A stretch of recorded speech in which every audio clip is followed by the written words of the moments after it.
नमस्कार साथियों, स्वागत है आपका अपने परिवार विजन क्लासेस में। दुआ आप सब अच्छे होंगे, स्वस्थ होंगे। मैं आपका मित्र गोविंद कुमार खटीक। साथियों, हमने क्लास 10th विज्ञान का पहला चैप्टर स्टार्ट किया था जिसका नाम है रासायनिक अभिक्रिया और समीकरण, जिसमें हमने 2 पार्ट कंप्लीट कर लिए हैं। आज अपना तीसरा पार्ट है। पहले पार्ट में हमने रासायनिक अभिक्रिया और समीकरण को समझा। दूसरे पार्ट में हमने रासायनिक अभिक्रियाओं को संतुलित कैसे करते हैं ये समझा। आज हम पढ़ने वाले हैं रासायनिक अभिक्रियाओं के प्रकार। तो स्टार्ट करते हैं आज का टॉपिक, रासायनिक अभिक्रियाओं के प्रकार। रासायनिक अभिक्रियाओं के प्रकार। तो पहला प्रकार है संयोजन अभिक्रिया। रासायनिक अभिक्रिया का पहला प्रकार कौन सा है? संयोजन अभिक्रिया। सबसे पहले इसकी डेफिनेशन देखेंगे। रासायनिक संयोजन अभिक्रिया किसे कहते हैं? ऐसी अभिक्रिया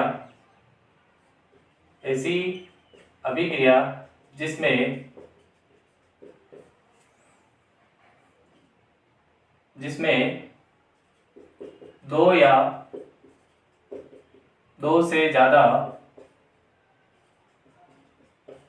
अभिकारक मिलकर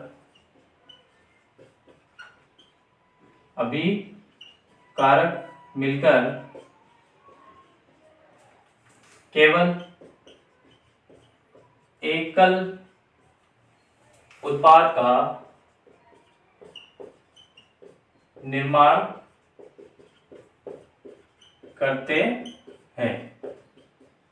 ऐसी अभिक्रिया जिसमें दो या दो से ज्यादा अभिकारक मिलकर केवल एकल उत्पाद का निर्माण करते हैं, उसे हम क्या कहते हैं? संयोजन अभिक्रिया कहते हैं। उदाहरण से समझते हैं इसको। जैसे ए, बी और सी, ये तीन क्या है? अभिक्रिया में भाग लेने वाले पदार्थों को हम क्या कहते हैं? अभिकारक कहते हैं। और अभिक्रिया में बनने वाले पदार्थ को हम क्या कहते हैं? उत्पाद। तो संयोजन अभिक्रिया किसे कहते हैं? जब दो या दो से अधिक क्या हो? अभिकारक हो, लेकिन उत्पाद की संख्या क्या हो? केवल एक हो, उसे हम संयोजन अभिक्रिया कहते हैं। इसके कुछ एग्जाम्पल देखो। सबसे पहले जल का निर्माण। जल कैसे बनता है? H2 हाइड्रोजन गैस और O2 ऑक्सीजन गैस, दोनों मिलकर क्या बनाते हैं? जल, H2O बनाते हैं। इसे हम, ये अपना जल का रासायनिक सूत्र है। उसके बाद दूसरा एग्जाम्पल, कोयले का दहन। कोयला मतलब कार्बन। कार्बन किसी भी चीज को अगर हम जलाएंगे तो किसकी उपस्थिति में जलाएंगे? ऑक्सीजन की उपस्थिति में। तो यहाँ पर जो कार्बन है वो ऑक्सीजन की उपस्थिति में जलेगा तो क्या बनेगा? Carbon dioxide. ये क्या है? कार्बन डाइऑक्साइड, जो कि एक गैस है। गैस को हम G से दिखाएंगे और द्रव को हम L से दिखाएंगे और ठोस को हम S से दिखाएंगे। ठोस को S से, द्रव को L से और गैस को G से। ये इनके शॉर्ट फॉर्म है। एक और एग्जांपल देखते हैं इसका। जैसे मैग्नीशियम रिबन है, मैग्नीशियम रिबन।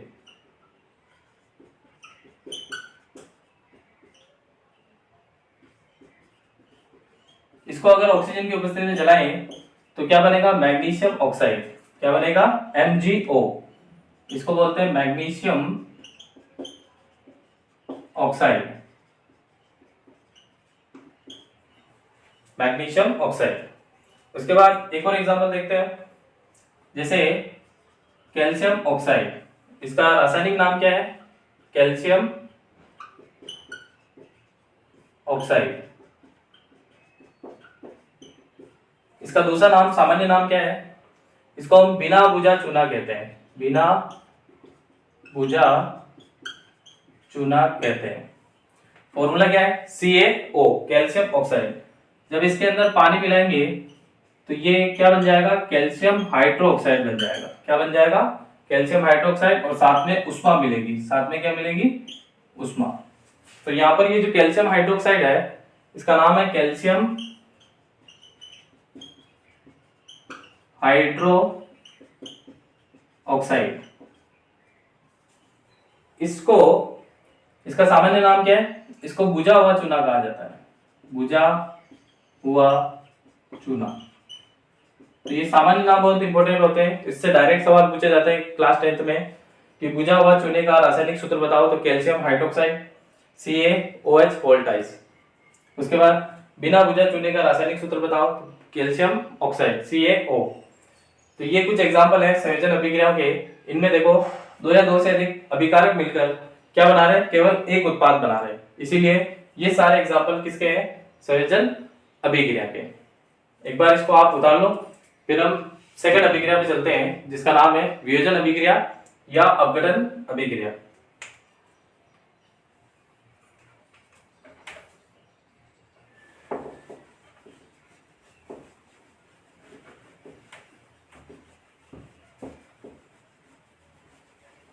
दूसरी अपनी अभिक्रिया है वियोजन अभिक्रिया या अपघटन अभिक्रिया। रासायनिक अभिक्रिया का सेकंड प्रकार वियोजन, या इसका एक और नाम है अपघटन अभिक्रिया।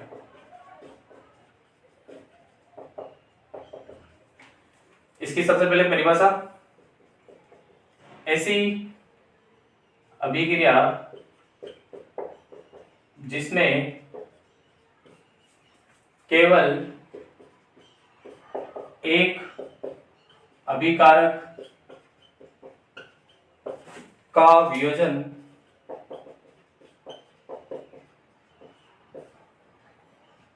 दो या दो से अधिक उत्पाद में होता है। ऐसी अभिक्रिया जिसमें अभिकारक तो केवल एक होगा लेकिन उत्पाद क्या होंगे? दो या दो से ज्यादा हो सकते हैं। ऐसी अभिक्रिया को हम क्या कहते हैं? वियोजन या अपघटन अभिक्रिया। जैसे इसमें ए जो है वो अभिक्रिया में भाग लेने वाला पदार्थ होगा, कोई भी एक अभिकारक, केवल एक अभिकारक होगा इसमें, और बी, सी और डी ये दो या दो से अधिक क्या होंगे? उत्पाद। अभिक्रिया में जो बनते हैं उन्हें हम उत्पाद कहते हैं, और अभिक्रिया में जो पदार्थ भाग लेते हैं उन्हें हम अभिकारक कहते हैं। तो तीर से पहले अभिकारक आएंगे और तीर के बाद उत्पाद आएंगे, यह आप ध्यान रखोगे। इसके कुछ एग्जाम्पल है। पहले इसके प्रकार देखते हैं। वियोजन और अपघटन अभिक्रिया के कुछ प्रकार होते हैं, तीन प्रकार की होती है वियोजन अभिक्रिया। पहली अभिक्रिया है उष्मीय या तापीय वियोजन, उष्मीय या तापीय वियोजन अभिक्रिया। इसमें क्या होता है? पहली जो प्रकार होता है इसका वियोजन का या अपघटन अभिक्रिया का, पहला होता है उष्मीय या तापीय वियोजन अभिक्रिया, दूसरा है विद्युत वियोजन अभिक्रिया, तीसरा है प्रकाशीय वियोजन अभिक्रिया। जो पहला जो उष्मीय तापीय वियोजन अभिक्रिया है वो ताप की उपस्थिति में होगी, दूसरी वाली विद्युत वियोजन अभिक्रिया विद्युत की उपस्थिति में होगी, और तीसरी प्रकाशीय वियोजन अपघटन अभिक्रिया जो है वो सूर्य के प्रकाश की उपस्थिति में कंप्लीट होगी। तो इसके तीन प्रकार है, हम तीनों को एक एक करके समझते हैं। सबसे पहले उष्मीय और तापीय वियोजन अभिक्रिया। ये ऐसी अभिक्रिया, ऐसी रासायनिक अभिक्रिया जिसमें अभिकारक का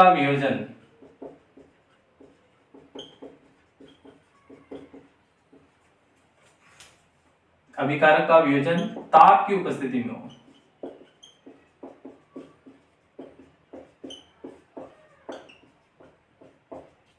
उसे हम उष्मीय या तापीय वियोजन अभिक्रिया कहते हैं।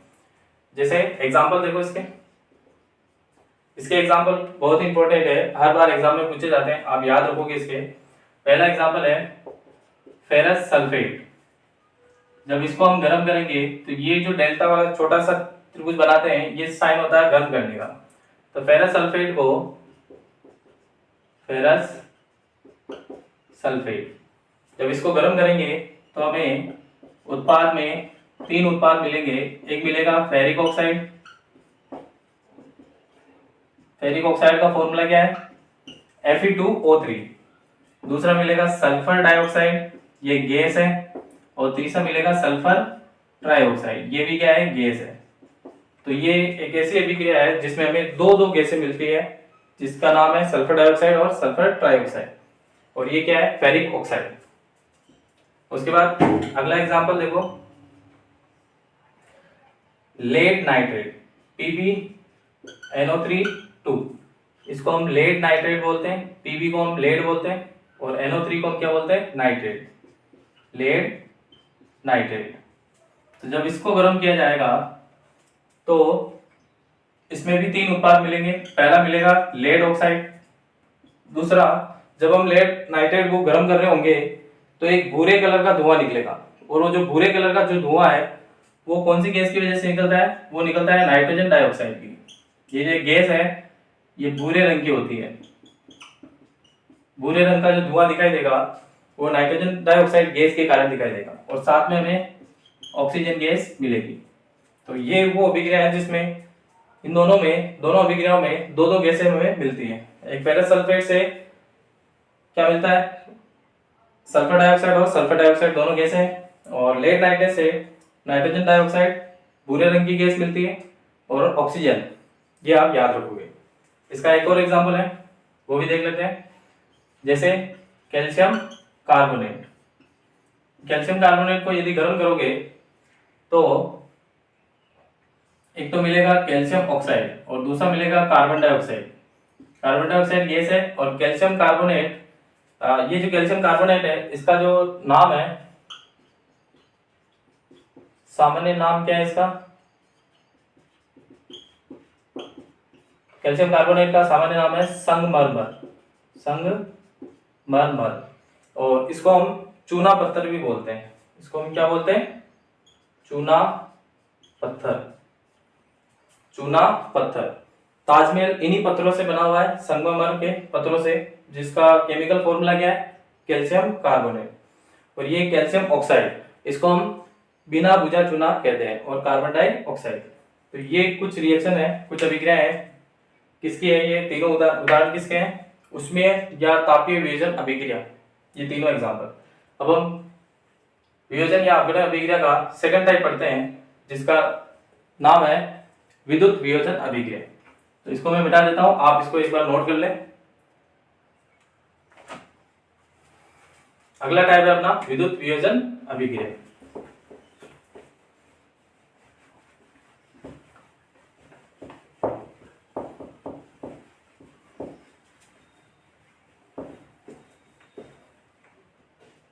दूसरा है विद्युत वियोजन अभिक्रिया, टाइप नंबर 2।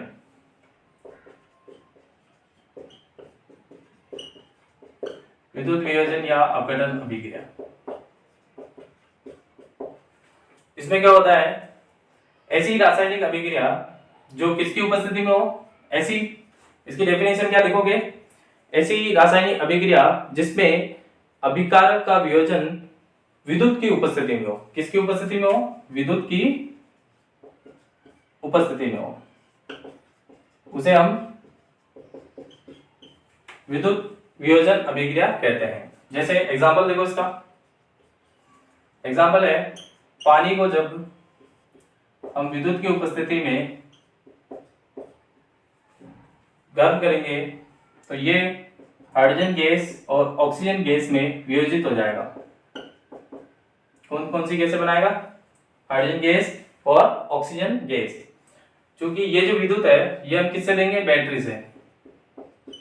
तो बैटरी में दो टर्मिनल होते हैं, एक कैथोड और एक एनोड।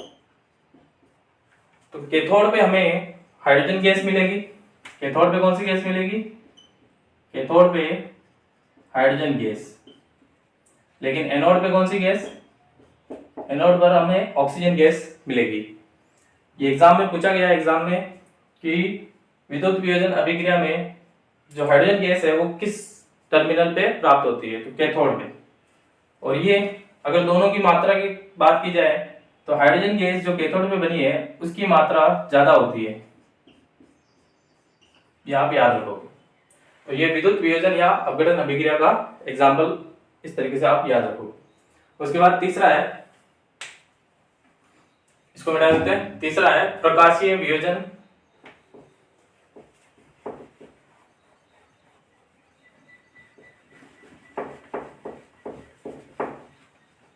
तीसरा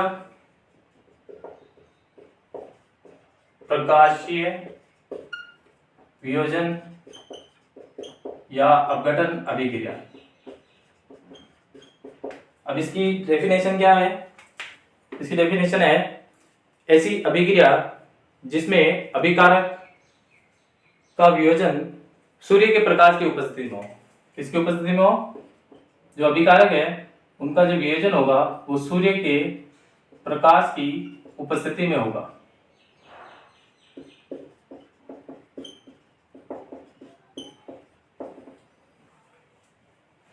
ऐसी अभिक्रिया को हम क्या कहेंगे? प्रकाशीय वियोजन या अपघटन अभिक्रिया। तो पहले इसके एग्जांपल देखते हैं। सबसे पहला एग्जांपल है सिल्वर क्लोराइड। सिल्वर क्लोराइड को जब सूर्य के प्रकाश से गुजारा जाएगा, सूर्य का प्रकाश, तो हमें एक तो मिलेगा Ag और दूसरा मिलेगा क्लोरीन गैस। एक तो मिलेगा Ag सिल्वर, Ag को क्या बोलते हैं? सिल्वर। और ये Cl2 क्या है? Chlorine gas. उसके बाद सेकंड एग्जांपल है सिल्वर ब्रोमाइड। ये है सिल्वर क्लोराइड, ये क्या है? Silver bromide. इसको जब सूर्य के प्रकाश से गुजारेंगे तो इस अभिक्रिया में हमें एक तो सिल्वर मिलेगा और एक ब्रोमीन गैस मिलेगी। कौन सी गैस मिलेगी? Bromine gas. और ये सिल्वर अलग। यहाँ पर एक चीज, ये जो सिल्वर ब्रोमाइड है इसका उपयोग याद रखना आपको। इसका उपयोग शाम श्वेत फोटोग्राफी में किया जाता है। फोटोग्राफी में इसका उपयोग किया जाता है। किसका? सिल्वर ब्रोमाइड का। सिल्वर ब्रोमाइड का उपयोग ब्लैक एंड व्हाइट फोटोग्राफी बनाने के लिए किया जाता है। तो ये है प्रकाशीय वियोजन या अपघटन अभिक्रिया। तो ये पूरा कंप्लीट हो गया। कौन सा? सेकंड अभिक्रिया का सेकंड, रासायनिक अभिक्रिया का सेकंड प्रकार था कौन सा? वियोजन या अपघटन अभिक्रिया। उसका हमने तीनों टाइप पढ़ लिए, उसके सबके एग्जांपल देख लिए। अब हम आगे बढ़ते हैं। तीसरा टाइप है अपना विस्थापन अभिक्रिया।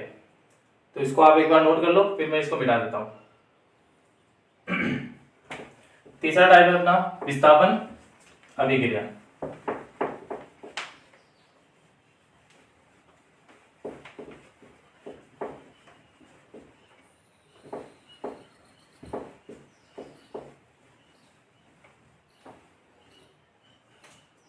अभिक्रिया का तीसरा प्रकार है विस्थापन अभिक्रिया। सबसे पहले इसकी डेफिनेशन लिखते हैं।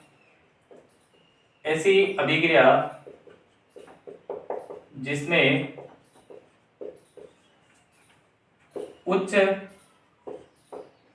सक्रिय तत्व निम्न सक्रिय तत्व को विस्थापित कर देता है।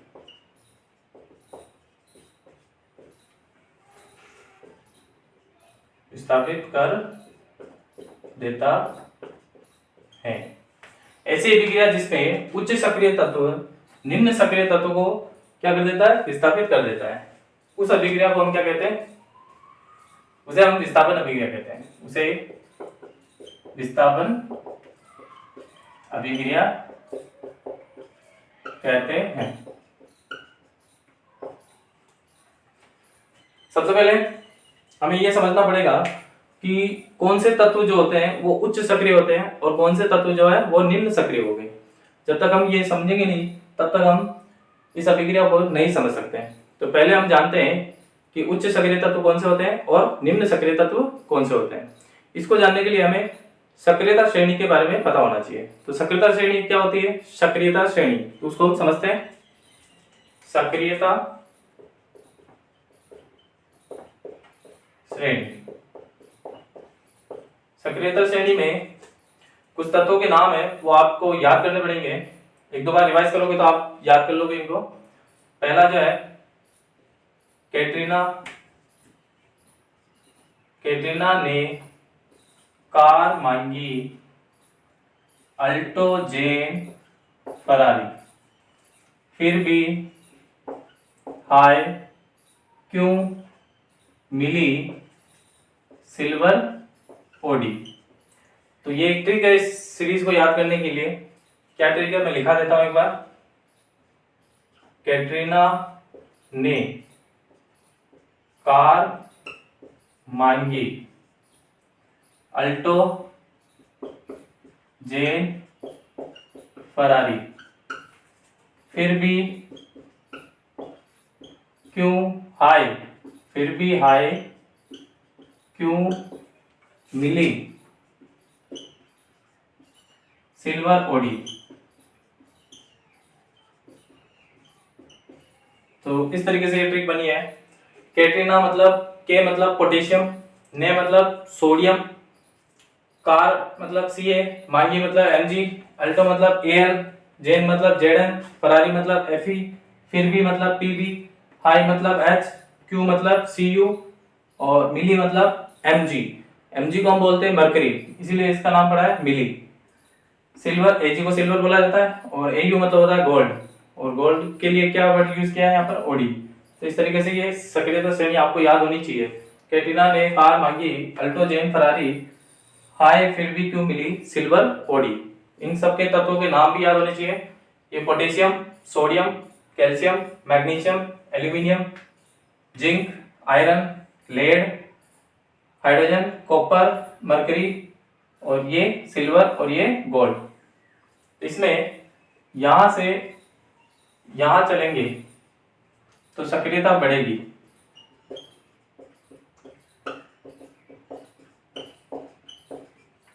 अगर हम गोल्ड से पोटेशियम की तरफ चलते हैं तो सक्रियता जो है वो बढ़ती है। जैसे जैसे मैग्नीशियम और ये लेड, तो इन दोनों में अगर देखें तो सक्रिय, इन दोनों का अगर कंपैरिजन करें तो सक्रियता किसकी ज्यादा, मैग्नीशियम की ज्यादा, क्योंकि लेड पीछे आ रहा है और मैग्नीशियम आगे आ रहा है, तो सक्रियता किसकी ज्यादा, मैग्नीशियम की। तो ये उच्च सक्रिय तत्व हो गया और ये क्या हो गया, लेड निम्न सक्रिय तत्व। अभी इस परिभाषा को पढ़ो। ऐसी अभिक्रिया जिसमें उच्च सक्रिय तत्व निम्न सक्रिय तत्व को विस्थापित कर देता है उसे हम विस्थापन अभिक्रिया कहते हैं। इसका एक एग्जांपल समझते हैं, आपको और अच्छे से समझ जाएंगे। पहला एग्जांपल है, जैसे आयरन प्लस कॉपर सल्फेट। यहां पर आयरन सॉलिड है, ठोस है, कॉपर सल्फेट क्या है, AQ। ये AQ का क्या मतलब होता है, इस कॉपर सल्फेट का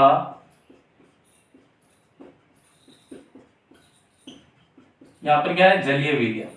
क्या है यहां पर, जब भी किसी यौगिक का जलीय विलयन होता है उसके लिए हम क्या वर्ड यूज करते हैं, AQ यूज करते हैं। इसको हम इंग्लिश में एक्वस बोलते हैं। कॉपर सल्फेट का जब किसी का जलीय विलयन होता है उसके लिए AQ शॉर्ट फॉर्म में यूज करते हैं, ये आप ध्यान रखोगे। फिर शॉर्ट ठोस के लिए S यूज करते हैं।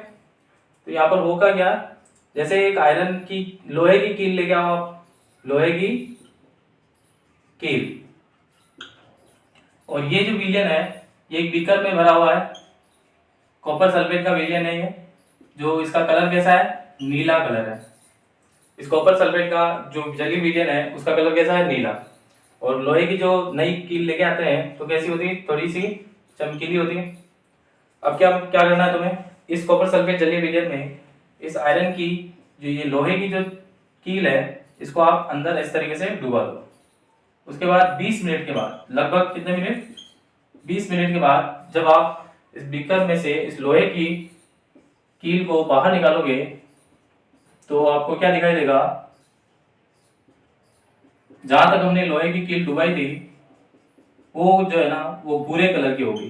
कौन से कलर की, भूरे रंग की होगी। पहले कौन से कलर की थी, चमकीली, अब कैसी होगी, भूरे रंग की। और जो कलर कॉपर सल्फेट जलीय विलयन का कलर कैसा था, नीला, लेकिन अब क्या हो गया, मलिन। तो नीले से कैसा हो गया, मलिन। मलिन मतलब होता है थोड़ा सा धुंधला या फेड्स हो गया, है ना। और इसको देखो, अब यहाँ पर हुआ क्या, ऐसा चेंज क्यों हुआ, इसको समझते हैं। यहाँ पर आयरन जो था पहले चमकीला था। कॉपर सल्फेट जलीय विलयन में जैसे ही हमने आयरन को डाला तो ये कैसा कलर का हो गया, भूरे कलर का, यानी कि इसके तो ऊपर चिपक गई कॉपर, और ये जो सॉल्यूशन है, ये जो विलयन है, ये बन गया अब किसका, पहले था कॉपर सल्फेट, अब ये बन गया फेरस सल्फेट। फेरस सल्फेट का जलीय विलयन। अब इसमें कौन आ गया, FeSO4। कॉपर की जगह कौन आ गया, आयरन आ गया। मतलब आयरन ने कॉपर को क्या किया, विस्थापित कर दिया और कॉपर की जगह ले ली, और कॉपर को क्या कर दिया, बाहर निकाल दिया। तो इस अभिक्रिया में आपने इस चीज को नोटिस किया होगा कि सक्रियता श्रेणी में जो उच्च सक्रिय तत्व है वो निम्न सक्रिय तत्व को क्या कर देते हैं, विस्थापित कर देते हैं। जैसे आयरन और कॉपर को कंपैरिजन करो एक बार, आयरन ये रहा, कॉपर ये रहा। जब इधर से इधर जाएंगे तो सक्रियता श्रेणी बढ़ेगी, तो आयरन ऊपर आ रहा है और कॉपर नीचे आ रहा है। तो आयरन ने किसको विस्थापित कर दिया, जो जलीय विलयन था उसमें से किसको विस्थापित कर दिया, कॉपर को विस्थापित कर दिया। तो ये अभिक्रिया इस तरीके से कंप्लीट हो गई है। आप इसमें याद रखोगे, पहले कॉपर सल्फेट का जो जलीय विलयन है वो नीला कलर का, फिर बाद में कैसा हो गया, मलिन, और पहले चमकीली लोहे की कील थी वो कैसे होगी, भूरे रंग की हो गई। इसके कुछ और एग्जांपल देखते हैं अपन। एक एग्जांपल ये है विस्थापन अभिक्रिया का, और एग्जांपल देखते हैं। इसको मैं मिटा देता हूं, आप एक बार नोट कर लो इसको।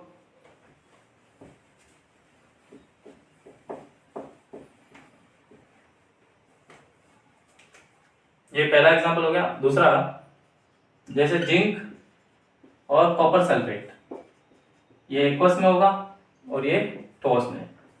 जब ये अभिक्रिया होगी तब जिंक और कॉपर, देखो जिंक ये रहा, कॉपर ये रहा। जिंक क्या है, उच्च सक्रिय तत्व है, कॉपर क्या है, निम्न सक्रिय तत्व है। तो जिंक जो है वो कॉपर को क्या करेगा, विस्थापित कर देगा। जिंक कॉपर की जगह ले लेगा जिंक, और कॉपर को बाहर निकाल देगा।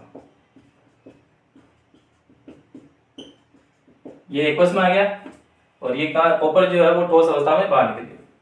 सेकंड एग्जांपल है। थर्ड एग्जांपल और देखो, लेड जो है, लेड की अभिक्रिया अगर कॉपर क्लोराइड से कराते हैं, ये एक्वस में किसका जलीय विलयन है, कॉपर क्लोराइड, और ये क्या है, पीबी को हम लेड बोलते हैं। पीबी को क्या बोलते हैं, लेड। Zn को क्या बोलते हैं, जिंक। Fe को क्या बोलते हैं, आयरन। तो लेड जब इससे रिएक्शन करेगा तो क्या बनेगा, देखो लेड कौन सा, ये रहा, कॉपर कहाँ है, ये रहा। तो दोनों में उच्च सक्रिय तत्व कौन है, लेड, निम्न कौन है, कॉपर। तो लेड क्या करेगा, कॉपर को विस्थापित कर देगा, और क्या बन जाएगा, कॉपर की जगह लेके क्या बन जाएगा, लेड क्लोराइड, और कॉपर को बाहर निकाल देगा। ये एक्वस में आ जाएगा जलीय विलयन में, और ये सॉलिड बन के बाहर आ जाएगा।